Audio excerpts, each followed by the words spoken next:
So, you've probably seen a game that kind of looks like baseball, but also like a chess match that lasts for 5 days. Yep, that's cricket. And while it's loved by literally billions of people, for a lot of us, it's a complete mystery. Well, stick around because we're about to crack that code together. And I'm not kidding, we are not talking small numbers here. This sport is a massive global phenomenon. You've got these huge, roaring stadiums in India, unbelievably passionate crowds in Australia, and then these super quaint, historic village greens in England. Cricket is just, it's baked into the culture of a huge chunk of the planet. So, right, what is the deal with all the weird terms, the all white outfits, and games that can go on for days? Look, if you've ever felt totally lost watching cricket, trust me, you are not alone. But that's all about to change. Let's break this whole thing down. All right, section one, the arena and the players. So, first things first, right? Before we dive into all the action, we gotta understand the battlefield. We're gonna talk about the field itself, the key gear, and of course, the players. Okay, so at the very heart of everything is this thing, the wicket. And it's not just a bunch of wooden sticks, okay? It is the target. For the team that's fielding, their number one job is super simple. Hit this thing with the ball and knock off those two little pieces of wood sitting right on top. Those are called bails. And you have to understand, the playing area is enormous. That central strip, the pitch, it's 22 yards long. But the whole field is this giant oval. I mean, you have to be unbelievably athletic to cover that much ground. It's this wild mix of pinpoint precision in the middle and just raw, explosive power all over the rest of the field. So it all comes down to two teams, 11 players each. It's pretty straightforward. One team is batting, and their only job is to score as many points, we call them runs, as they possibly can. The other team, their job is to bowl and field and just stop them at all costs. Oh, and here's a key rule. If a player gets injured, a substitute can come on, but they're only allowed to field.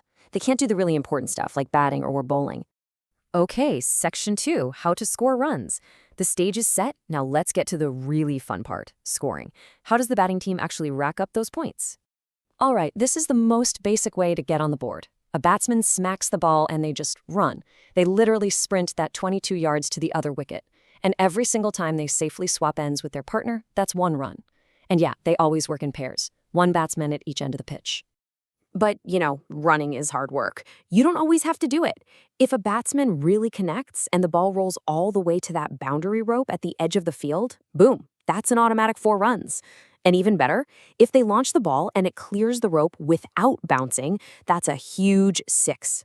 On top of that, the batting team can also pick up some bonus runs, we call them extras, whenever the bowler messes up.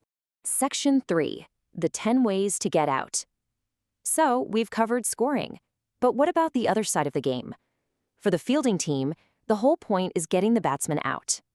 And you're not going to believe this, but there are actually 10 different ways a batsman can be dismissed. Seriously. Some of them are super common. You'll see them all the time. Others are so incredibly rare, you might watch cricket for years and never see one. So, to keep things simple, we're just going to focus on the big 5, the ones you'll see in pretty much every single game. All right, first up, bowled. This is the purest, most satisfying way to get a batsman out. The bowler hurls the ball down the pitch, it zips right past the bat, and crash, it smashes into the stumps and sends the bills flying. It's clean, it's simple, there's no argument, the batsman is out. Period. Next up is caught, and this is by far the most common way a batsman gets out. It's exactly what it sounds like. The batsman hits the ball up in the air, and one of the fielders catches it. But there is one absolute golden rule. The ball cannot touch the ground first. If it bounces even once, they're safe. Then we have a runout. Oh man, this one happens right in the middle of all the chaos. The batsmen are sprinting like crazy trying to score a run, and a fielder scoops up the ball, fires it in, and breaks the wicket before the batsmen can get back to their safe zone. I'm telling you, these are often the most dramatic, heart-stopping plays in the entire game. Okay, now this one's a special move for the wicket keeper. That's the player with the gloves who crouches behind the stumps. It's called stumped. So if the batsman charges down the pitch, maybe takes a big step out of their safe zone, the crease, to try and smash the ball and they miss, the keeper can snatch the ball and whip the bails off in a split second. It's all about lightning-fast reflexes. All right, get ready. This is the one that causes all the arguments. Leg before wicket, or just LBW. Basically, it means the batsman illegally blocked the ball with their leg or body when it was on a direct path to hit the stumps. But, and this is a big but, for it to actually be out, the umpire has to run through a whole mental checklist. Did the ball land in the right spot? Did it hit the batsman in line with the stumps? Was it actually going to hit the stumps? And did the batsman hit it with their bat first? If the answer to any of those is no, then they're not out. It's complicated. Section 4, the art of bowling. Okay, we've talked a ton about the batsman, but what about the person trying to ruin their day? Bowling isn't just throwing a ball, oh no. It is a very specific, highly regulated skill with its own set of very strict rules. So here's the thing. A bowler can't just throw the ball like a baseball pitcher. Their arm has to stay pretty much straight the whole way through the action. They also have to make sure part of their front foot lands behind this line on the pitch, called the popping crease. They bowl in sets of 6 legal deliveries. That's called an over. And after an over's done, a different bowler from their team has to bowl the next one from the opposite end. And what happens if a bowler messes up? Well, there are penalties. If they step over that line, it's a no ball.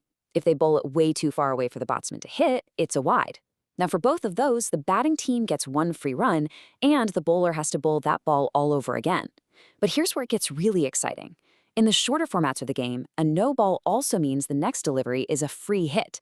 That means the batsman can swing for the fences with everything they've got, knowing they can't be out in most of the usual ways. It's basically a license to go wild. All right, our final section, how the game is won. So you've got one team trying to score runs and the other trying to take wickets. Let's put it all together and figure out how you actually win one of these things. You know, after all those complicated rules we just went through, the way to win is actually beautifully simple. The team with the most runs at the end of the game wins. That's it. That is the entire goal. But here's a key thing to understand. A game of cricket can mean very different things depending on the format.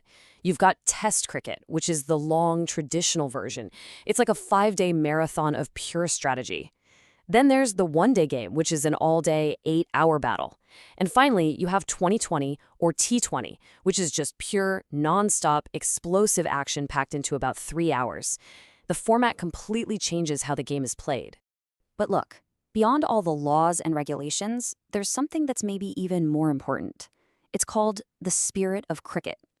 It's this unwritten code of conduct, all about sportsmanship, respecting your opponent, and playing the game in the right way. It's what turns cricket from just a sport into something much bigger. So hopefully the next time you catch a game, you won't just understand the rules. You'll get a feel for the spirit behind it all too.